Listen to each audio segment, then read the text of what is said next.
Welcome in to the Farzy Show, presented by Destination Retirements and DestinationRetirements.com. Obviously, I am a little bit too much on the East Coast and a little bit too young to be Marc Farzetta, but I am producer Jim, otherwise known as PJ. Absolutely nothing happened in Philadelphia sports last night except for the darkest timeline, which was the Boston Celtics winning Game 1 of the NBA Finals, and it actually makes me a little bit sick, so we don't want to talk about that. But we do have Mike Trout coming to Philadelphia to play some baseball this weekend. That's all I got for you. We got Michael KB to talk a little bit about the Sixers offseason and the Joel Embiid surgeries, because apparently there was multiple that we did not know about. So, without further ado, here's Marc. Do a little bit of ad reads, talk about the guys who pay for the show, including Destination Retirement, DestinationRetirement.com, and then we'll throw to Michael KB. Good to see everybody. Have a great weekend. And we'll be back with you on Monday. See ya.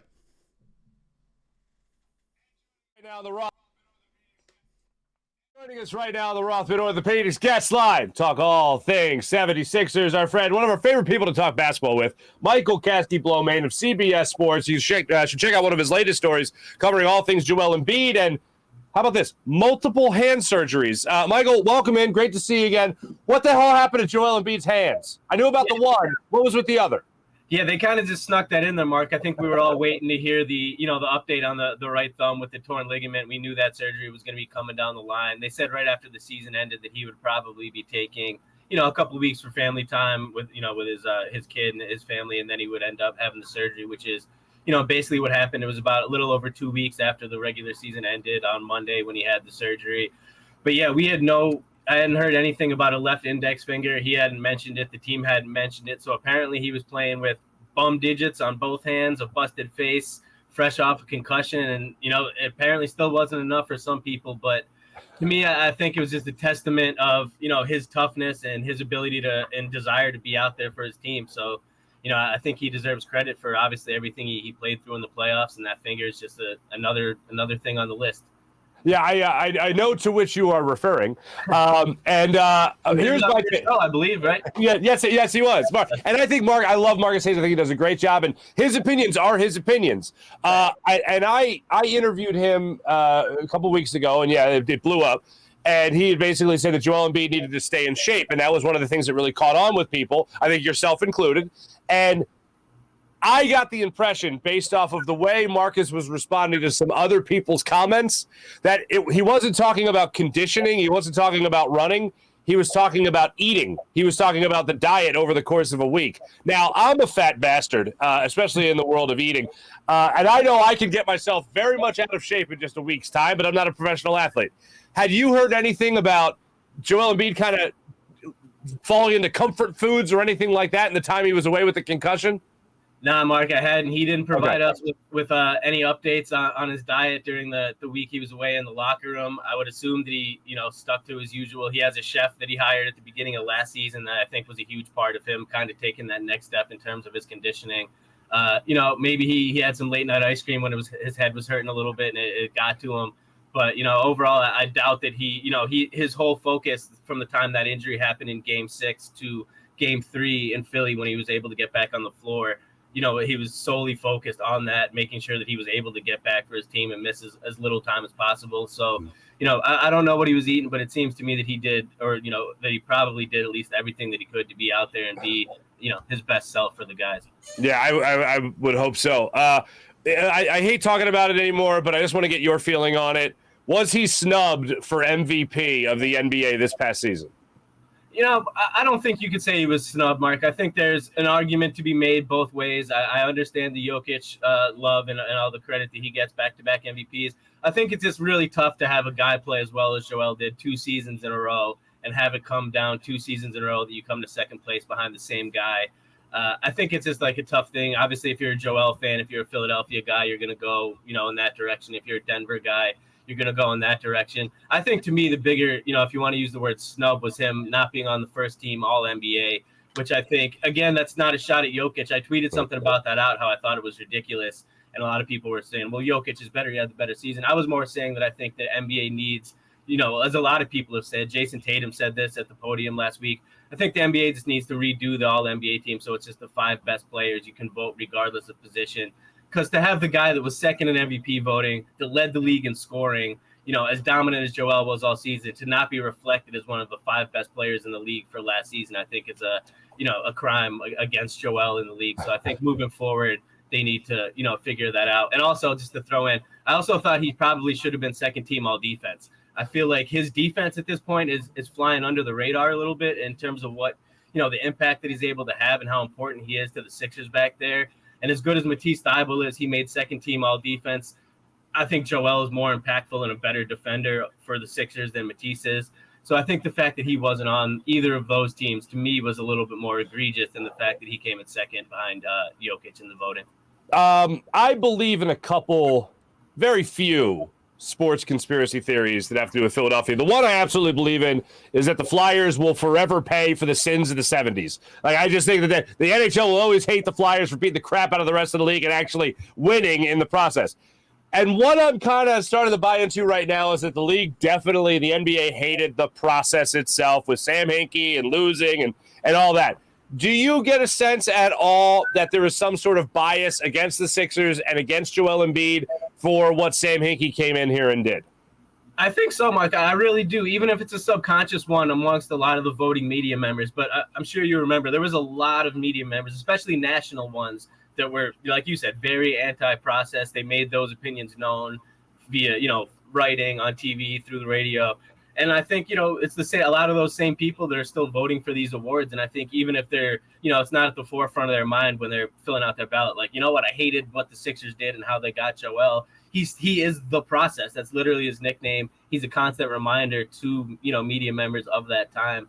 And I think there is still a little bit of an unconscious bias toward it. That's enough to, if you're weighing between two guys that you think are almost even in voting, like Jokic and Embiid, and you have that in the back of your head, like, oh, well, Embiid came from this whole thing and they stunk. Well, Jokic was this second round nobody that they picked up at the 41st pick and, developed into this MVP. The story there is maybe a little bit more, like intriguing, and that could be the edge. But so, yeah, I definitely think there is still a little bit of subconscious bias against the Sixers and Joel in the minds of a lot of the national media.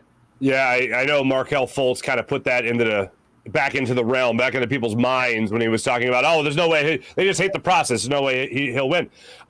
If you were, and I've asked a couple of people this, but I want to get your take on it. When it comes to Joel Embiid, if you were to sit him down and say, okay, you're great, you're doing great, but if you really want that MVP award, this is what's going to have to happen. What is that thing? Probably like take Jokic out when they play the Nuggets next season, like, slide under his ankle when he's going out. Make sure he misses 20 games or something, because the argument really has been 2 years ago, Joel would have won it if he hadn't have missed all that time. Right. Last year, Jokic still played more games. Joel played the most games in his career. But no, I mean, I really don't think there's any individual thing he could do. He was good enough to be the league MVP each of the last 2 seasons. It's unfortunate for him that it coincided with Jokic putting up, crazy numbers that a lot of stat people really were into, which is legit. I use advanced metrics and stats in some of my writing, but I think it's important to balance, obviously. But I don't think there's one individual thing. I think voters are going to vote who they vote for. He's at that level now where as long as he stays healthy, he's going to be in that MVP conversation, top 5, every year for the next few years. Maybe one year the things will go his way in terms of games and voters, but I think, I guess mainly the advice I would have would just be not to worry about it. I think over this past year or two, a knock on him has been that he seemed a little bit overly focused on it in terms of how much he talks about it compared to, all the times Jokic is asked about it, he's basically shrugged it off. Giannis basically kind of shrugs it off after he won it, like, recently. I think it would do Joel a benefit in the eyes of some voters, maybe if he kind of took that same attitude and really didn't talk about it much, if he's asked about it, kind of just shrug it off and say, yeah, it would be nice. I think he's been so honest to media, I guess, in terms of how much it means to him and how much he wants to win it, that it almost makes it seem like sometimes he's too focused on it. And I think maybe that works against him a little bit for some voters.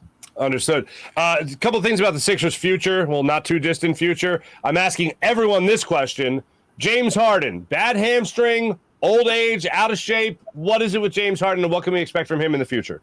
I think it was a perfect storm of all those things last season. I do believe that there was something to the part of him still dealing with that hamstring. He talked after that Game 6 where they lost to the Heat, saying how basically all of last offseason he wasn't able to train up to his, with the level that he would have liked because he was dealing with that hamstring. and thus a lot of the earlier part of this season he was using as a ramp-up process to get in shape, which, is not ideal for any player. So I do believe there's something there. He's also a 32-year-old player now that relied on speed and burst for a lot of his career and was, somewhat notorious for maybe not taking the best care of his body off the court during his early years. So I'm sure that's starting to catch up to him. I think it was both of those things combined, moving forward with a full off season to train that he talked about, and maybe, reeling in that diet a little bit, hitting the strip clubs maybe just like 3 times a week and like small tweaks like that you have to make as you get older. I think we saw Chris Paul, the whole going vegan thing, other players that have, you have to make changes as you get older to keep your body in tip-top shape. And I think it's going to take some dedication from Harden on that end, but I'm not completely ready to write him off as being, an all-star level effective player based off what we saw from him. Gotcha. I need that on the back of his basketball card. The analytics. Only 2 nights a week at the strip club. You know what I mean? And he cut down on lap dances. He was just there. He was just there for the food. They got great fries. I don't know. Good buffet. Good wings. Yeah, great buffet. All right. We're hearing these names out there in trade rumors, and I hesitate to even call them rumors because it's all, I think, just speculation. At this point, the reports that are out there are really just people speculating on what the Sixers could do. But the names involved are Tobias Harris, Matisse Thybulle, and Tyrese Maxey. What are we doing here? I think Maxey is as close to untouchable without being an MVP candidate as he can be. What about the other names there, and what do you think about Maxey as well? Ask you about all 3 of those names: Harris, Thybulle, and Maxey. What are we doing here? Well, to answer that directly, what we're doing is we're entertaining that period of time in the season where, the Sixers season ends and before the draft and free agency starts. So there's really nothing that can officially happen. So, to fill that space between fans and media members, we're going to come up with names to throw out there, potential trades, things like that. I have talked to the Sixers directly in the past couple of weeks, and I've been told basically what you said about Maxey. There's really no untouchable for the Sixers right now, other than, I'm sure you could say Joel is untouchable. They're pretty much open to whatever this summer is kind of the vibe I've gotten from talking to the team since the season ended. Pretty much anything's on the table. Nothing is like forced. They don't necessarily feel the need to trade Tobias Harris. They don't feel the need to trade Matisse Thybulle, but that doesn't mean they're not, open to entertaining offers if the right one comes. As the summer progresses, once we get to the draft and the start of free agency and teams start to make moves, I think we'll potentially see some more things at that point. Like, out of those 3 guys, like you said, Maxey is, to me, the absolute least that, likely to be traded. Tobias is somewhere in the middle.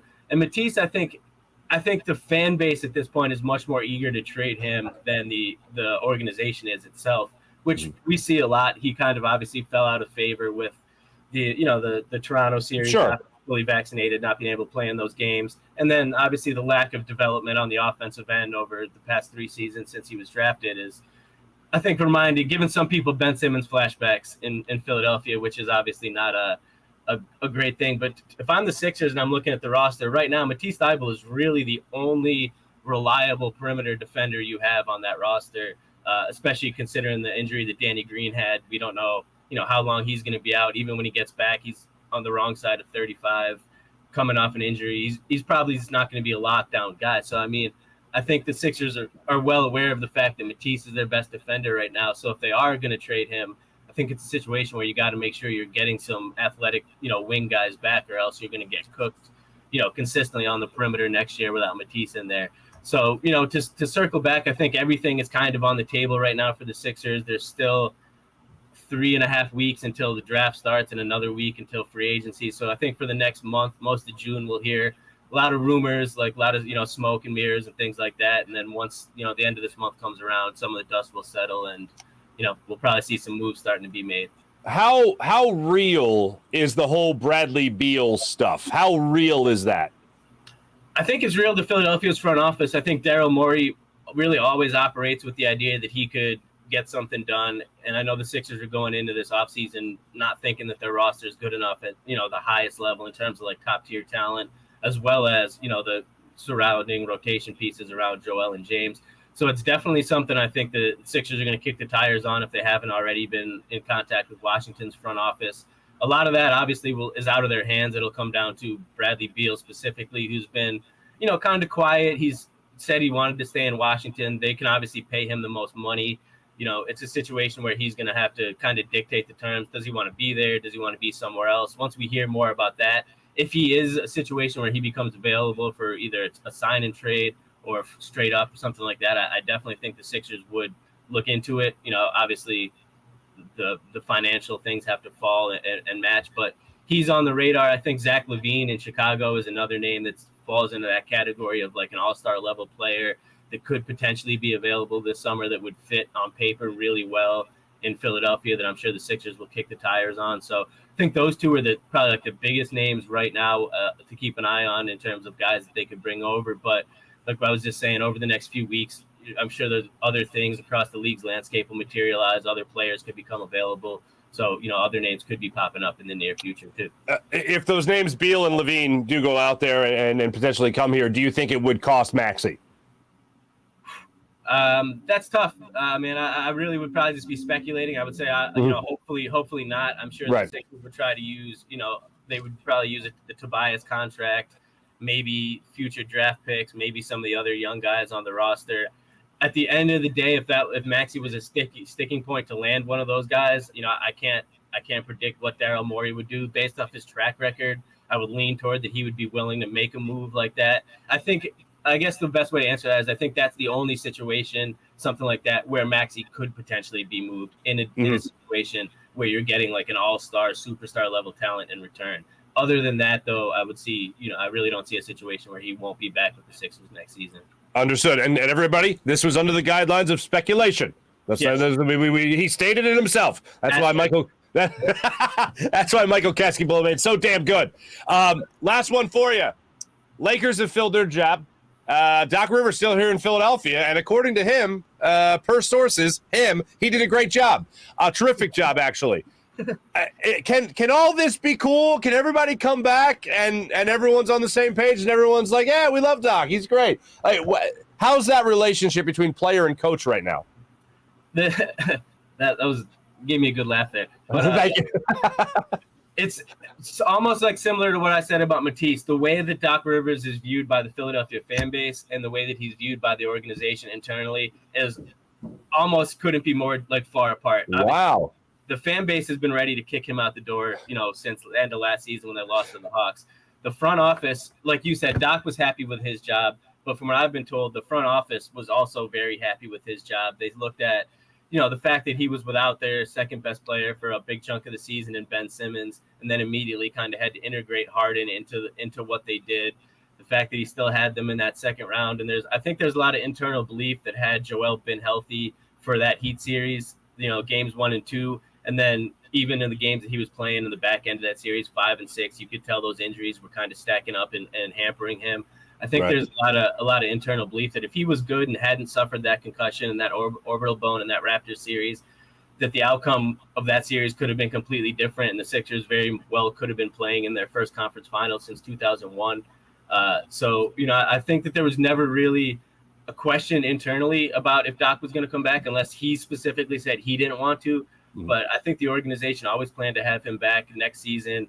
Like I said, I think they want to give him a full offseason with Harden and Joel. And now the Maxey's taken that next step as a legitimate, he was a promising guy a year ago. And now, like we were just talking about, he's a core building block of this team with, what looks to be like an unlimited ceiling as a player. So I think they want to keep the continuity of bringing Doc back with Joel, who, Joel has had nothing but good things to say about Doc to us, and both behind the scenes. He's taken a huge step, obviously, under Doc. It's 2 MVP runner-up seasons. His best seasons in the league have both been under Doc. I've been told all season, and even I reached out to the Sixers when those Lakers rumors were kind of swirling before they hired Darvin Ham, just to see if there was any validity to it. And the response that I got basically was, I could pull it up right here. Ooh. A live reading to the class. Yes, please. Well, I didn't want to paraphrase, you know what I mean? No, I appreciate that. No, you're about accuracy, my friend. I appreciate that. What do you got there? The exact text from the organization says, there's no truth whatsoever to that rumor. We want Doc as our head coach. He wants to be here, and he, Daryl, and Elton are fully aligned and working together to improve the team over the summer. So that's obviously like a couldn't get much more proper in terms of a response to a reporter. But that's pretty consistent with what I've been hearing, throughout the second half of the season and since the season ended. So, next year, if we're staring down a barrel of another second-round exit and you and I are having the same conversation, at that point, I think maybe there would be a lot more momentum, within the organization to make a move. But this year, I really, while all that rumor was going on, I was kind of just sitting back because I really didn't think there was any validity to it, where they're going to run it back one more year. At least Doc has 3 more years on the contract. He had a 5-year deal when he originally signed. I think 5 years around like $8 million a year. So, if they were to part ways with him, they'd have to eat the rest of that deal. They just finished paying Brett Brown last season for his contract. So, right. I think they wanted to keep the consistency. And I think, like I said, the way that he's viewed within the organization is quite different than the way he's viewed by the most of the fans on Twitter, at least.